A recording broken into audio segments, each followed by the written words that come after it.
નમસ્કાર દર્શક મિત્રો, એક ભારત ન્યૂઝ મીડિયામાં આપનું હાર્દિક સ્વાગત છે। વડાલી શહેરમાં સામૂહિક આપઘાત કેસમાં પતિ બાદ પત્નીનું મોત થતાં સમગ્ર સમાજમાં રોષ પેદા થયો હતો અને પોલીસ સ્ટેશનનો ઘેરાવ કર્યો હતો। સામૂહિક આપઘાત કેસમાં દંપતીનું મોત થતાં સમસ્ત સગર સમાજ દ્વારા વડાલી પોલીસ સ્ટેશન ખાતે પહોંચીને પોલીસ સ્ટેશનનો ઘેરાવો કર્યો હતો અને ન્યાય માટે માંગ કરાઈ હતી। સામૂહિક આપઘાત કેસમાં પતિ બાદ પત્નીનું મોત તેમજ 3 બાળકોની હાલત ગંભીર કોઈ સમાજ દ્વારા પોલીસ સ્ટેશન ખાતે આવીને ઘેરાવો કર્યો હતો। વ્યાજખોરોના ત્રાસથી આખા પરિવારે સામૂહિક આપઘાત કર્યો।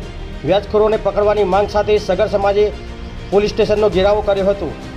બાળકોને વધુ સારવાર અર્થે ગાંધીનગર ખસેડાયા તેમજ મૃતક વિનુભાઈનો ફોન FSLમાં મોકલાયો હતો।